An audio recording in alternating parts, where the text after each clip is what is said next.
Kita langsung tergabung bersama rekan kami, ada koresponden CNN Indonesia, Teddy Zuhari, langsung dari PN Jakarta Selatan untuk mengetahui sidang vonis terdakwa perintah medikan Hendra Kurniawan dan Agus Nurpatria yang sudah dijatuhi vonis pada hari ini. Langsung kita sapa Teddy, selamat siang. Tadi disebutkan oleh kuasa hukum Hendra menyerahkan sepenuhnya kepada Hendra apa langkah yang akan diambil selanjutnya.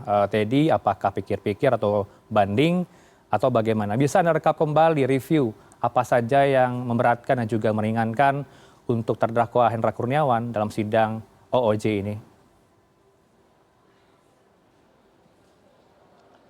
Selamat siang Heranov, betul sekali sidang pembacaan vonis untuk terdakwa Hendra Kurniawan ini baru saja selesai dilakukan oleh Majelis Hakim di Pengadilan Negeri Jakarta Selatan. Kita tahu sama-sama kita dengarkan tadi vonis yang dijatuhkan oleh Majelis Hakim bahwa terdakwa Hendra Kurniawan dijatuhi vonis selama 3 tahun penjara.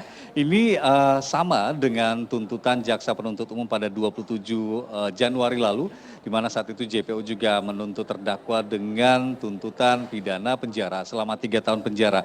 Mengenai hal yang memberatkan adalah terdakwa selama persidangan tadi Majelis Hakim berkesimpulan menyampaikan informasi berbelit-belit, tidak menyesal, dan juga sebagai anggota Polri ini dianggap tidak profesional ketika menjalankan tugasnya. Namun ada juga hal yang meringankan yang disampaikan oleh Majelis Hakim, yakni tidak pernah berurusan dengan hukum dan punya tanggung jawab untuk keluarga. Kemudian Hendra Kurniawan divonis selama 3 tahun penjara dan denda sebanyak 20 juta rupiah. Kita akan berbincang sedikit, saya akan berbincang sedikit bersama salah satu kuasa hukum dari terdakwa Hendra Kurniawan, Sangun Rahgado Yosodiningrat. Selamat siang Aga. Siang, Steady. Tadi kalau kita lihat ini dari seluruh 6 terdakwa obstruction of justice atau dugaan perintangan penyidikan, klien Anda, Hendra Kurniawan ini paling tinggi, hampir sesuai dengan tuntutan jaksa selama 3 tahun penjara. Kira-kira menurut Anda, apa ya kesimpulan dari pihak Anda sebagai kuasa hukum, kenapa tuntutan vonis ini sama dengan tuntutan jaksa penuntut umum? Kalau ditanya perkiraan atau mungkin dugaan atau apa, saya nggak bisa memahami, saya tidak bisa mengatakan karena saya belum membaca secara utuh salinan putusan. Akan tetapi saya benar-benar menyimak dari awal sidang dimulai oleh Pak Agus Nurpatria bahwa beliau akhirnya diputus 2 tahun penjara, dan Pak Hendra Kurniawan ini saya juga mendengarkan dari awal hingga akhir pertimbangannya sehingga beliau diputus 3 tahun penjara. Sedangkan saya juga mendengar dari awal hingga akhir pertimbangan-pertimbangan hakim ini hampir sama, tidak jauh berbeda, bahwa baik Pak Agus, baik Pak Hendra ini kan dituntut dengan pasal 33 Jungto 49 Undang-Undang ITE, Jungto pasal 55 KUHP. Di mana Majelis Hakim berpandangan bahwa rumusan unsur pasal 33 Undang-Undang ITE itu tidak terpenuhi. Maka akhirnya Majelis Hakim mengambil alih untuk mempertimbangkan pasal 32 yang merupakan dakwaan subsidiar. Di sini baik Pak HK, baik Pak Agus dianggap memenuhi unsur pasal 32, yaitu secara unsur pasal 32, Jungto 48, Jungto 55 KUHP, yaitu dengan bersama-sama melakukan pemindahan data elektronik yang mengakibatkan dan sebagainya dan sebagainya. Di sini perbuatannya siapa secara bersama-sama dilakukan oleh Pak Agus dan Pak HK, yaitu perbuatannya Cuk Putranto. Di sini saya melihat ada keanehan juga, cuma saya tidak mau banyak berkomentar terhadap putusan karena tidak etis juga buat saya. Sedangkan Cuk Putranto ini kemarin saya mendengarkan isi putusannya itu dipersalahkan atas pasal 33, di mana di sini Pak Hendra dan Pak HK yang dibilang merupakan turut serta dalam melakukan pemindahan ini tidak dipersalahkan pasal 33. Ada anehnya di sini. Lalu juga dapat dilihat bahwa putusan ini Pak Agus 2 tahun, Pak Hendra 3 tahun ya. Ya mungkin komentar dari saya dan mungkin juga perasaan ya, ini mengganjal sampai sekarang di saya saat mendengar putusan dari tadi pagi sampai siang ini. Kok eksekutornya kita tahu sendiri, eksekutor ini dihukum 1 tahun 6 bulan. Sedangkan Pak Hendra, Pak Agus sama-sama orang yang menerima perintah dari Verdi Sambo. Bahkan Pak Hendra dan Pak Agus ini dilengkapi dengan sprint yang lengkap. Mendapatkan sama-sama cerita bohong, kok bisa lebih berat hukumannya. Akibatnya juga sampai sekarang kita bilang DVR ini atau CCTV ini rusak, dibilang rusak juga. Toh kita di persidangan dari kemarin lihat hasilnya. Apa sih yang dirintangi di sini? Bahkan kalau mau kita tarik kembali dari kemarin-kemarin, kami penasihat hukum ini benar-benar meyakini bahwa kedua klien kami ini harusnya bebas. Karena dari awal tidak ada niat jahat atau maksud yang mengakibatkan perintangan penyidikan ini. Karena yang diterima baik Pak Hendra, baik Pak Agus adalah cerita bohong yang diterima oleh semua orang. Bahkan sampai Kapolri, bahkan sampai penyidik yang memeriksa perkara ini pada hari H, penyidik Polres Jakarta Selatan. Ya kalau dibilang kecewa, dibilang bingung ya bingung, cuma ya kita lihat nanti lah. Karena kan kalau tadi ditanya mungkin sama majelis hakim, apa sikap dari terdakwa, apakah akan banding atau pikir-pikir atau terima.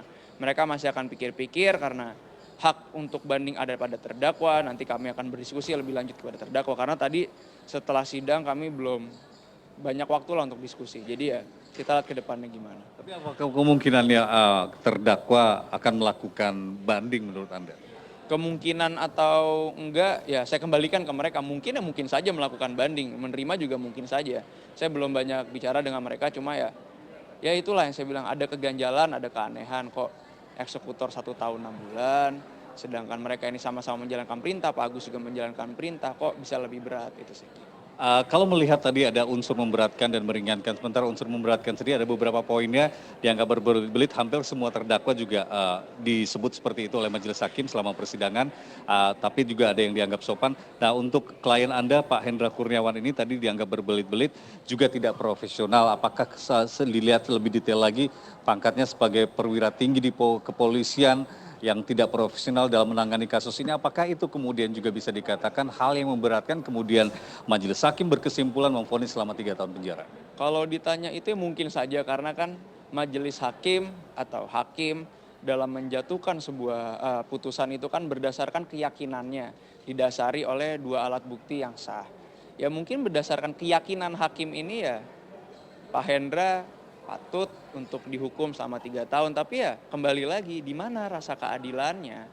Kok ya kita sama-sama dengar kok yang ngomong yang sudah berbohong ini bukan hanya Ferdy Sambo. Ferdy Sambo sendiri mengakui bahwa dia berbohong, bahwa baru terbongkar pada bulan selanjutnya itu bulan Agustus, dan saksi-saksi lain juga memberitahu, mengakui bahwa baru mengetahui mereka dibohongi Ferdy Sambo pada 1 bulan setelahnya. Jadi ya gitulah saya bilang tadi.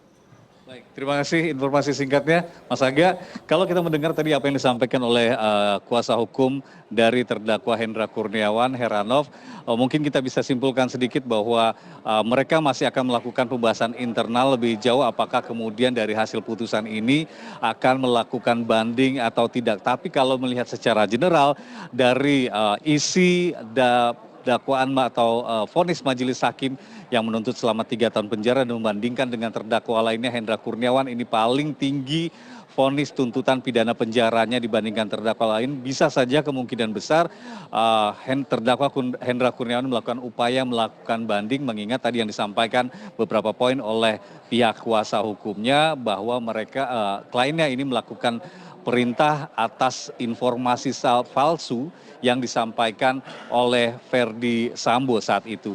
Dan sedikit juga saya tambahkan bahwa ternyata ada anggota keluarga dari terdakwa Hendra Kurniawan yang datang ke ruang pengadilan dan juga ada berada tadi dalam ruang pengadilan yang mengikuti jalannya proses pengadilan pembacaan vonis bagi terdakwa Hendra Kurniawan. Salah satu anak dari Hendra Kurniawan ini datang ke ruang pengadilan.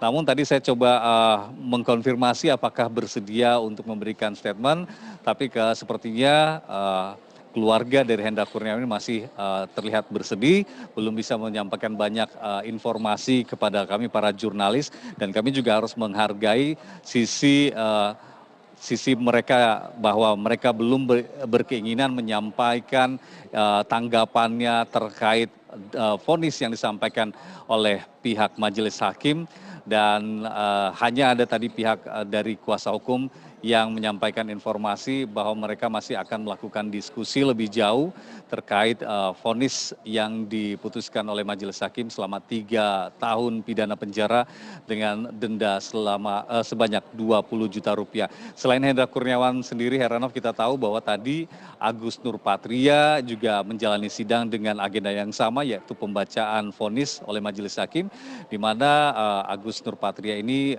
divonis pidana penjara selama 1 tahun, juga dengan sama harus membayar denda sebanyak 20 juta rupiah. Tapi dibandingkan dengan Agus, memang Hendra Kurniawan ini vonisnya lebih tinggi, bahkan dibandingkan dengan 5 terdakwa yang lainnya. Ada yang menerima vonis pidana selama 10 bulan penjara, kemudian ada juga yang menerima vonis pidana selama 1 tahun penjara. Heranov. Baik, kita tunggu 7 hari ke depan apa langkah hukum selanjutnya akan ditempuh oleh tim kuasa hukum maupun terdakwa Hendra Kurniawan. Apakah banding, menerima atau pikir-pikir. Terima kasih laporan Anda dalam News Hour siang ini. Ada Teddy Zuhari langsung dari Jakarta.